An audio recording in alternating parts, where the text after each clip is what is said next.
All right, recorder is going. Okay, so the question came, and not that it is, trying to highlight what the power of leverage is and why we do what we do as far as spreads, and not just for swing trades, not just buy call or buy put. And we talked about, that the big thing is leverage. It also decreases your exposure to Vega, decreases your exposure to Theta. Of course, it also decreases your delta, but that's where the statistical price distribution comes in. All right, so this is a tab in the trading tool. It's over, I think it's the last one. I just put it in leverage calculator. It's something that I put together when I was doing a seminar because I got into I don't want to say an argument, but I'll call it an argument with somebody who told me that buying stock or buying just call or put was a far better proposition. And I didn't agree with him, and so I when I was in between my speaking sessions, I went up to my room and put together this spreadsheet. Okay, so now of course there are situations where, in hindsight, you would have rather have bought the call or just bought the call or bought the put, but you have no way of knowing that beforehand. You need a blowout move for that to work. Okay, so we said that we were going to use NVIDIA here, NVDA. Okay, and so what I've put together is first we're going to figure out what is the move that we're trying to capture, and then we're going to look at buying shares of stock. We're going to look at buying an at-the-money option, and we're going to look at buying a vertical spread. Okay, so here we are with NVIDIA trading 164.35. We're going to use regular July options, which is the 19th of July. And the 19th of July has a 37.4 volatility. So for this time, we are looking at a one standard deviation move is about just a little bit less than $15. The 59% confidence interval is $13. So targeting, let's just say, to the upside, we want to target somewhere in the neighborhood of 177.5 to 179. Let's go with a full standard deviation move. Okay, full standard deviation move. Basically, I don't know if we're going to have a 179 strike available to us. We only have 170, so we have 60. We have 75 and 80. So it actually isn't setting up that great, but this will be an even bigger thing. So we'll just do the at first we're going to be targeting 180. Let's just say that. Okay. So if we're just going to buy stock, well, let's just say that we have a $25,000 account arbitrarily, and that for every one of our signals we're going to allocate 3%. So if we're going to buy shares of stock, well, 3% of $25,000 is $750. We know that the cost of one lot of stock is so we can buy 4.56 lots of stock, which is just 164 times, or 750 divided by 164.35. Now, of course, you can't buy a 4.56 lot, but for theoretical reasons, let's pretend that you can. Okay, so the current price is here. And we say that we're targeting 180. So if we target 180, that means that we're gonna have 4.56 shares of stock, and our profit is going to be $71.42, which is simply 180 minus 164.35 times 4.56. So we're going to make about 9.5%. Not bad. Let's look at buying an at-the-money option. We're trading, the closest we can find is the 165s. Those are trading for $5.55.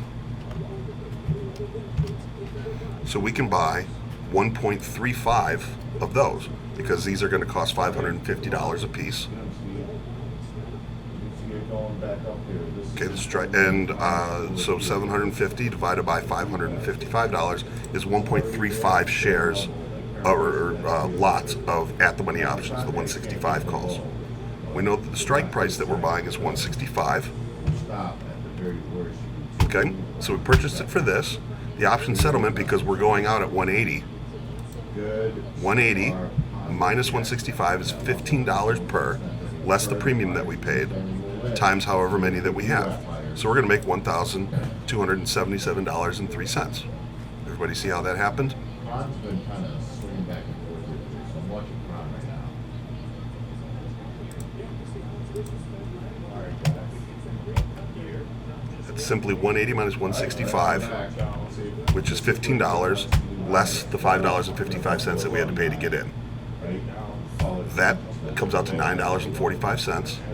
Our position side is 1.35, and so 1.35 times $945 is that. So we make $170. Everybody clear with that so far? Will be really perfect. I don't want to go too fast. Start finding support at these moving averages. First one will be at the 0, the second will be at that 315 to 320.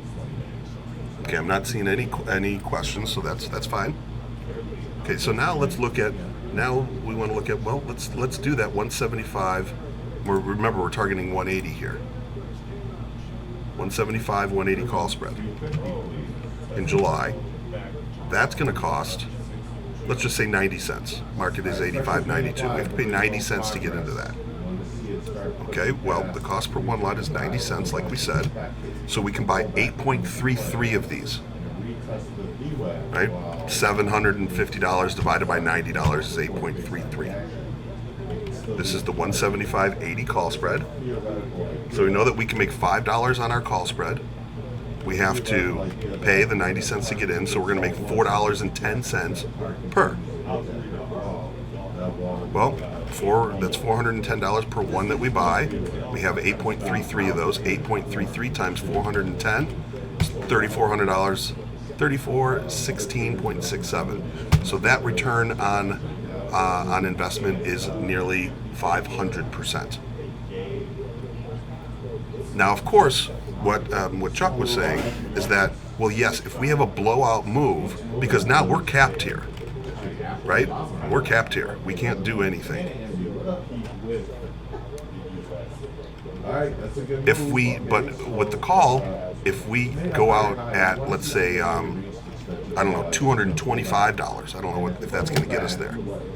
Well, then you're going to be better off buying the at-the-money options. But think about what a huge move that is. That's $45 past what the even aggressive target price was. If you go to 200, it's close. If you go to 195, 197 maybe, that's about as close. 196. So you have to go to 196 before the call is going to be a better bet than the call spread. So yes, there can be a time where you would have been better off, but you are banking on a move that statistically shouldn't and probably won't happen. And that's where we get into the concept of that we trade in the world of probabilities, not possibilities. It's possible that NVIDIA goes to 1,000. It's possible that it goes to 0. Are either of those things going to happen? Statistically, no, and really most likely not.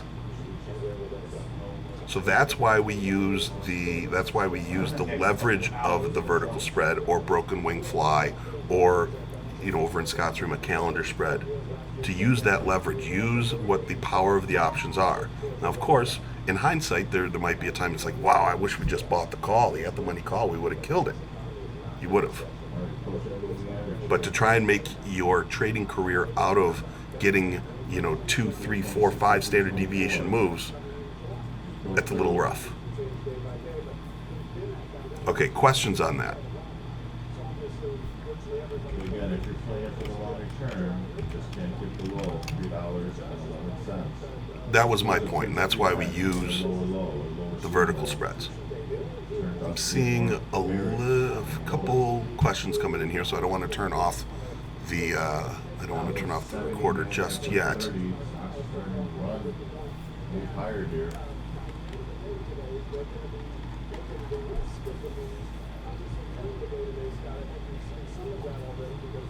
But that's the rationale. Of course, there are going to be times you're like, oh, Had we just not done that, we would have hit a home run. Remember, we're not in the business of trying to hit home runs.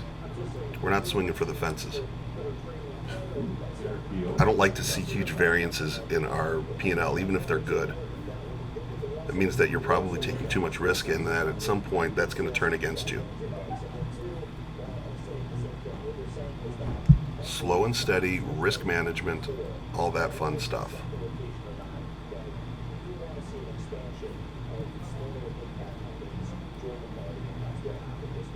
Okay, so I am actually not seeing any questions, which is fine. And if it pops up later, I can certainly talk about it. But I'm going to turn off the recording here, and then I will get that video out as soon as we can. Good discussion. Thank you for the question and the observations and all that fun stuff. And I will just take care of this, and we'll just continue to move on. Okay, this is in the options trading tool. It's called Leverage Calculator. It's the last tab.